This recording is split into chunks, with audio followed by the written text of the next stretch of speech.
पिताजी, कहाँ हैं आप? नील, इधर आओ बेटे।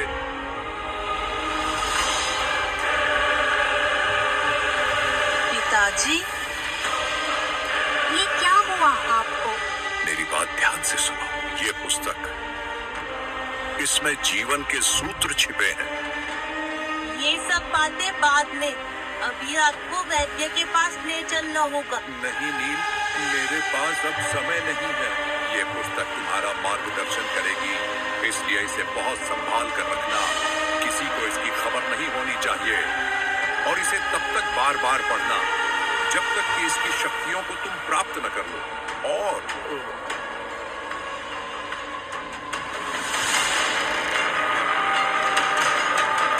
बंदी बना लो इस दुष्ट नील को। इसने अपने पिता का खून किया है। क्या? नहीं, ऐसा नहीं है।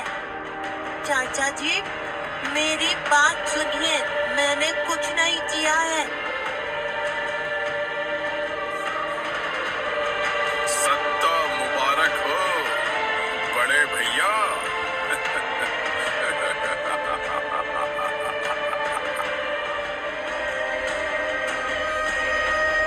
सैकड़ों बार इस पुस्तक को पढ़ चुका हूँ, पर आज तक कुछ नहीं मिला मुझे सिवाय एक ही बात के, मानवता ही परम धर्म है। अगर मानवता ही परम धर्म है तो मेरे पिताजी का खून क्यों हुआ? पूरे 3 साल हो गए पिताजी की मृत्यु को, जब उन्होंने मुझे पुस्तक दी थी और कहा था इसमें जीवन के सूत्र छिपे हैं।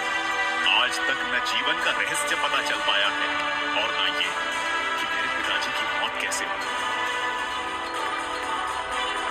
पर अब मैंने ठान लिया है कि मैं पिताजी के कातिलों को ढूंढ कर रहूंगा और अपने हाथों से मार डालूंगा उन्हें।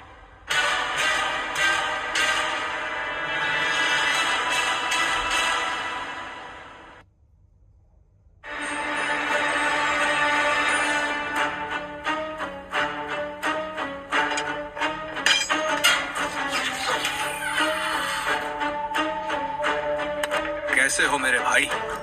आश्चर्य होता है तुझे देखकर कि तू अभी तक जिंदा कैसे है। तेवर, बाप तेरा मर गया, तू 15 सालों से जेल में सड़ रहा है और तेवर अब भी राजशाही। वैसे मैं तुझे कुछ बताने आया था। तेरी तरह तेरी बहन भी अब जेल में सड़ेगी। उससे भी काली पहाड़ी पर कैद कर लिया है। क्या हुआ मेरी बहन को? कहाँ है वो? अगर उसे कुछ हुआ तो जान ले लूंगा तेरी। चाहूं तो अभी खत्म कर सकता हूं तुझे, पर नहीं, कल डेथ मैच है, वहीं मरेगा तू। जब प्रशिक्षण लेने वाले सैनिक तुझ पर अपना दम आजमाएंगे, पूरा सुंदर नगर तेरी मौत का तमाशा देखेगा। और हाँ, ऊपर जाकर मेरे ताऊ को मेरा प्रणाम जरूर बोलना।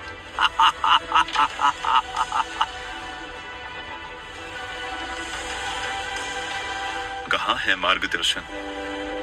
कहाँ है शक्तियां? बेकार है ये पुस्तक, बेकार है इसकी सीख। मानवता ही परम धर्म है।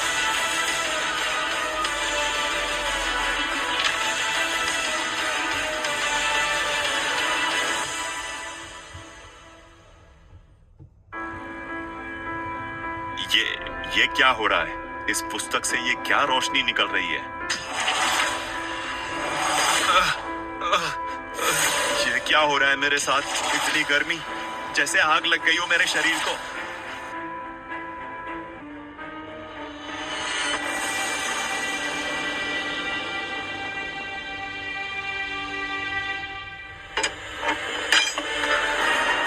ये क्या हुआ था मुझे?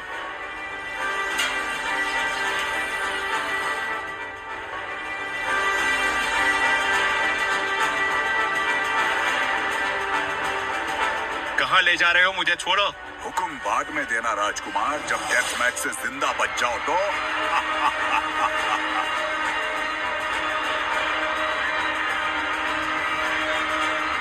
अब हमारे सेनापति के पुत्र धीरज अपना युद्ध कौशल दिखाएंगे। धीरज के सामने कोई नहीं टिक सकता। देखना, इस डेथ मैच में एक ही वार में तान तमाम कर देगा धीरज इस नए कैदी का।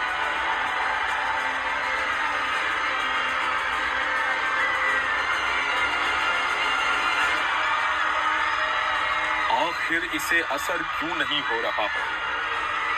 आखिर मुझे दर्द क्यों नहीं हो रहा? ये क्या है?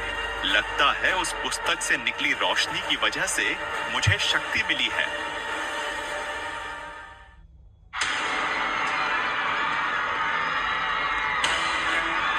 क्या मेरा संविधान चक्र जागृत हो गया है? बहुत हो गया। अब मैं तेरा खेल एक ही बार में खत्म करूंगा।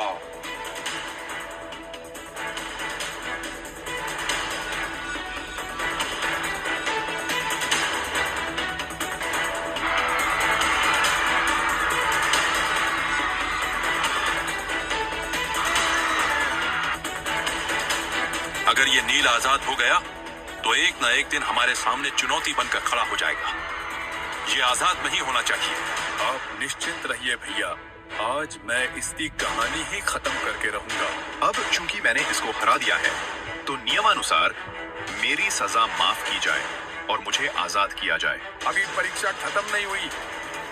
यदि तुझे आजादी चाहिए तो पहले मुझे हराना होगा। चल मुकाबला कर मुझसे। मैं नागेंद्र चाचा की शक्तियों का मुकाबला नहीं कर सकता। ये बहुत शक्तिशाली है। क्या सोच रहा है? यही ना कि मुझसे तू कभी जीत नहीं सकता। सही समझा। चल मुकाबला कर।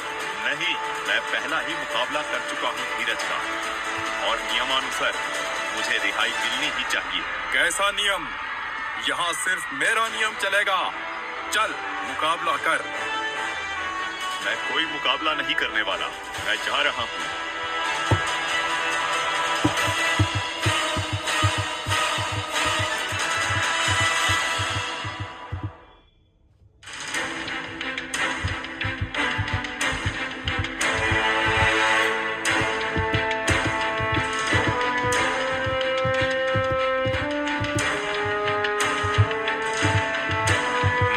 बहन नीलिमा, शायद अब मैं तुम्हें बचा नहीं पाऊंगा।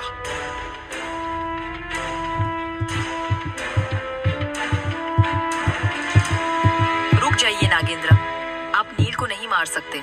मणिकर्णिका, तुम होती कौन हो मुझे रोकने वाली? आप भूल रहे हैं कि आप और आपका सुंदर नगर राज्य श्यामल राज्य के प्रति वचनबद्ध है, कि आप श्यामल राज्य के द्वारा कही गई बातों को मानेंगे। और मैं श्यामल राज्य की राजकुमारी आपको वही वचन याद दिलाते हुए कह रही हूँ कि आप नील को मुक्त कर दीजिए।